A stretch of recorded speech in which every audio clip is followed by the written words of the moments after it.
begins tonight on ABC. Now on News Channel 67, Augusta's Paceline is celebrating a major milestone in the fight against cancer. Georgia Secretary of State Brad Raffensperger stopping by Augusta's Daniel Field today, part of his Standing for Georgia fly-around tour. Learning more about the hantavirus, what doctors have to say about the virus here at home as your News at 7 starts now. Live from Television Park, this is WJBF News Channel 6 at 7.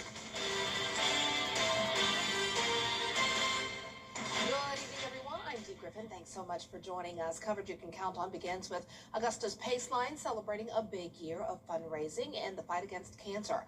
The nonprofit raising more than $366,000 during its 2025 campaign season. Today's event also kicked off registration for Pace Day 2026, which returns in October with a walk, run, and ride events in downtown Augusta. We are so grateful to the Paceline community. Last year, we raised $366,000, and it helped push us over $2 million raised since we started that first event in 2019. 100% of those dollars go to research at the Cancer Center, and so we feel honored, really, and sort of privileged, if you will, to organize this campaign for the Cancer Center, because everything we do is about benefiting the researchers. Paceline says more than 30 research grants have been funded through the event, with several projects now attracting millions in national research funding. Well, it's time now for a first check of our weather with Chief Meteorologist Jenna Petracci, and it was a nice day. Yeah, not bad at all, Dee. Yesterday was pretty warm. We were in the mid to even upper 80s in some spots, but look at how much cooler it is compared to yesterday. Some spots up to around 16 degrees cooler, and you can see for our almanac today, we actually only topped off at 73 degrees in Augusta, average high being 85 and our record up to 94. So nowhere near that, but we will be getting pretty close to 94 sooner than later, and I'll have all the details on that coming up in the full forecast. The temperature wise right now, we're in the upper 60s to low 70s, 73 in Gibson, 68 in Wrightsville, 71 in Edgefield, and 69 in Aiken. The winds are coming out of the east. It was a little breezy today, but now the winds are settling down, and we are left with mostly cloudy skies still on our Terry Lambert Hyundai Skyview Cam in Waynesboro. But once the sun sets and we head into those late night hours, clouds will start to clear. Will be partly cloudy with low 60s by 10 p.m. Plenty of sunshine in the forecast tomorrow. Temperatures will be going back into the 80s, but that's nothing compared to the heat we'll see this weekend. Now I'll have all the details once again coming up in the full forecast, but back to you, Dee. All right, thanks so much. We'll see you then. The Georgia General Assembly approved the state budget last month, and tonight Governor Brian Kemp signed the $38.5 billion spending plan into law. Atlanta Bureau Chief Arjit Seshadri reports.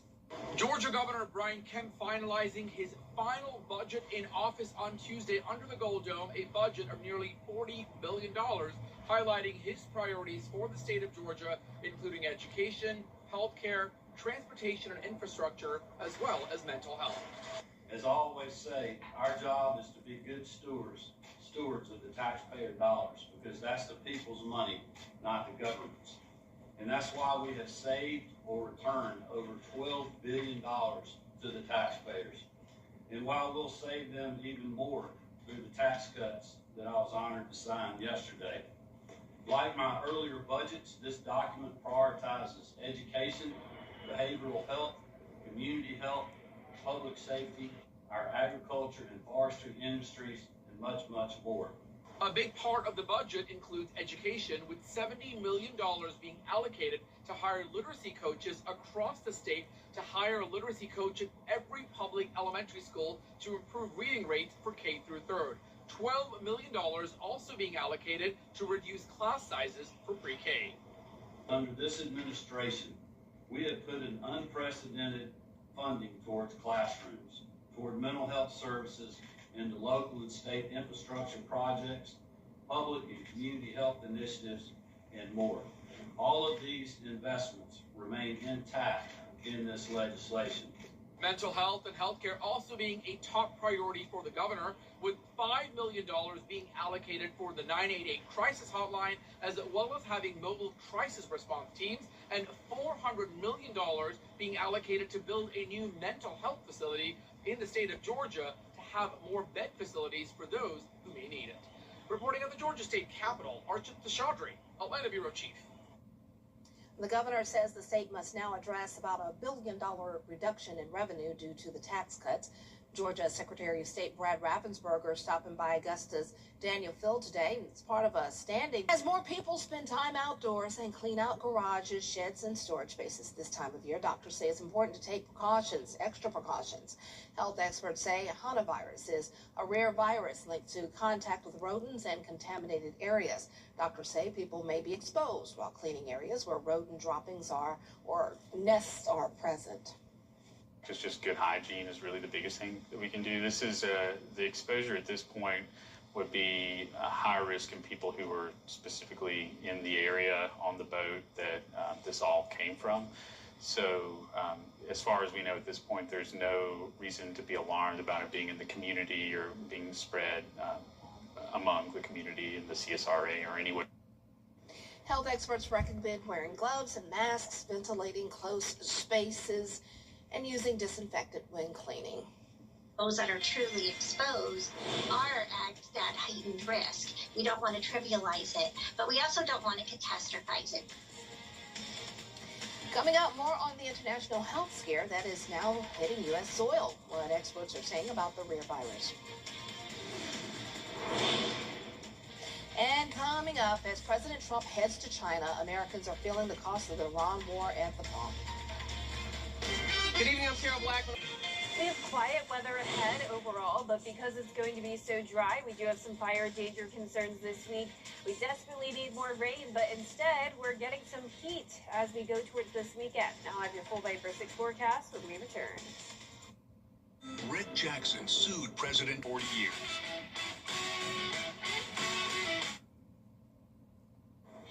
Now, your most accurate forecast with WJBF Live Viper 6. Welcome back. It was a mostly cloudy but dry day, at least for most of us. We do have some spotty light showers. We're really just talking about a little bit of drizzle in our southwestern counties. Swainsboro is all around the trace amount of rain in some spots today, and it's all because of this low pressure system impacting the Sunshine State in South Georgia, but we also have high pressure battling that. So high pressure is driving in an east wind, bringing in some cooler and drier air today, but that low pressure did bring us the cloud cover. But now we're starting to see some clearing. This is our Terry Lambert Hyundai Skyview Cam from Wellstar MCG Health. We're at 70 degrees, a much cooler day, so enjoy these cooler than normal temperatures while they last, because we're talking temperatures around 20 degrees hotter as we head towards this weekend. Winds currently out of the southeast, very light in Augusta. Dew points are in the 40s, and our sunset will be at 8:19. Now around the CSRA, look at this, 60s down towards the southwest, 68 in Wrightsville, but 73 still in Lincolnton, 68 in Aiken as well. We are in this little bubble here of the cooler temperatures across the two-state up towards the mid-Atlantic, and even down in Florida, they're in the 70s as well. But to the west of us, where it's dry and clear, temperatures are in the 80s, and those 80s are going to move into our direction as we go towards tomorrow afternoon. But in the meantime, tonight we're dropping to the 50s, so it will be slightly below average then as well. High temperatures tomorrow around 82 in places like Augusta and Aiken. So here's your day planner, 55 at 7 a.m. Winds will be light coming out of the south to southwest tomorrow, and then we're going to get into those low 80s later on. Dew points still a little bit higher tomorrow. We're going to be tracking a cold front, which will bring us a little bit of moisture, but not enough to produce any rainfall, unfortunately. And then behind that cold front, even drier air will be taking over. So you can see here the rain chances at a whopping 0% over the next 7 days. So we did pick up a beneficial 2 inches of rain so far for the month of May, but we need a lot more than that, and we're not going to see that over the next couple of days. So here's our futurecast tonight. Rain staying just to the south of us, and this low pressure system is going to be exiting out to sea as we then track the cold front coming in tomorrow night. So there will be some scattered showers and storms along it, impacting parts of North Georgia and the upstate. But as we get to the CSRA with this front, we are going to be seeing that front run into the dry air. So other than a sprinkle or two late tomorrow night into early Thursday morning, we're not expecting much going on. It will be a bit breezy behind that front with the drier air coming back in for a Thursday. High pressure in control. Lots of sunshine to enjoy Thursday and then throughout the entire weekend. And speaking of the weekend, we have a fun event, Thunder over Evans, 3:30 in the afternoon. It's going to be hot, 90 degrees. And and those low temperatures are warming up as well. So you really don't need a jacket this weekend. As we go into Sunday morning, lows will be in the low 60s. So still a little bit cooler Saturday morning, 55. But your 10-day forecast is overall showing those rising temperatures, lots of 90s over the next several days ahead. And we're also going to be tracking some rain possibly finally by the middle to end of next week. We need it. All right. Thanks so much. Coming up, the passengers from a cruise ship outbreak are being quarantined, including 2 in Atlanta. How far will this outbreak spread? My dad abandoned us. The live Viper 6 weather team is coverage you can count on. The WJBF Live Viper 6 Skyview Network is sponsored by Terry Lambert Hyundai. Low prices, big selection, and committed to quality customer service. This message. The live Viper 6 weather team is coverage you can count on. The WJBF Live Viper 6 Skyview Network is sponsored by Terry Lambert Hyundai. Low prices, big selection, and committed to quality customer service. Of the 18 Americans exposed to hantavirus on the cruise ship, 16 are being monitored at the National Quarantine Unit in Nebraska after disembarking the MV Hondius, including 2 here in Georgia. Jessica Katalahara reports. 17 Americans and 1 British passenger are now being treated here in the U.S. Most of the passengers are being monitored in Omaha, Nebraska. At least 1 American tested positive, but officials say that person has not shown symptoms. For now, they're being held separately in a biocontainment unit. 2 other passengers, a couple, were taken to Emory University Hospital in Atlanta. One of them is showing symptoms and undergoing treatment. The other undergoing further evaluation and monitoring. Pathology experts spoke earlier today. Those that are truly exposed are at that heightened risk. We don't want to trivialize it, but we also don't want to catastrophize it. This is not a pandemic setting where we have a high transmission rate person to person. We know it really takes prolonged close contact to transmit this virus. And so we want to really emphasize the main points that outside of these close contact settings, we're not seeing the sustained community transmission that would concern us. What's unique about this case is that while most hantaviruses spread from rodents to people, this strain can spread from person to person through close contact. The key message, however, from officials is that the hantavirus is not a new strain like COVID. Health officials know how this virus behaves. The Andes strain can be spread person to person through close contact, but it doesn't mean that it spreads through the air like measles or COVID. Experts say the concern is that direct physical contact with someone who's sick or prolonged time in close quarters with a symptomatic person like that cruise ship. Still, again, health experts emphasize that the risk to the American public is incredibly low. In New York City, I'm Jessica Cartalia for News Vision. Coming up, a popular ice cream brand developed a new way for you to enjoy your dessert in silence. After an accident, it is not just about a case. It is about getting you back to the moments that matter most. At Mike Costello Law Firm, we help you move forward with confidence.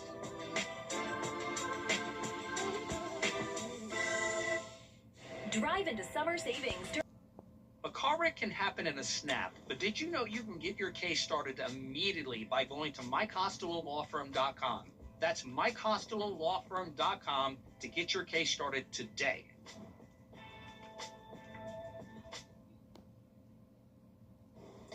Halo Top is trying a new approach to selling its ice cream. It's introduced what is called a silent a la mode spoon. The limited edition golden spoon doubles as a tool to silence your phone. It has a chip that connects to your Android or iPhone.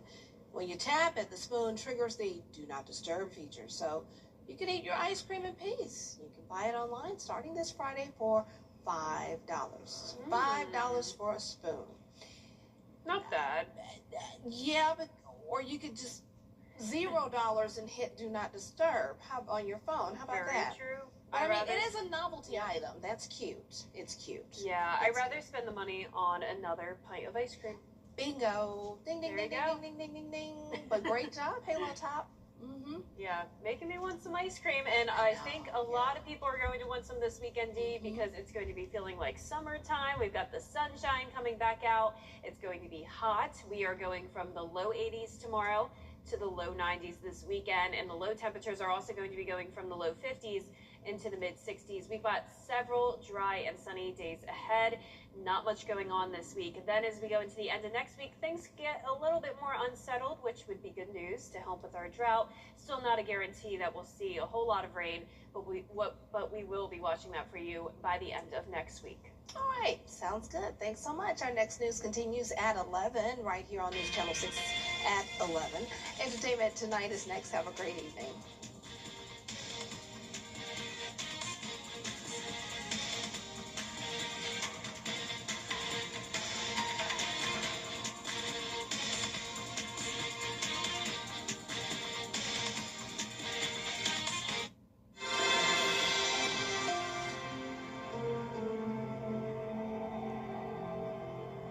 Buddy, caught.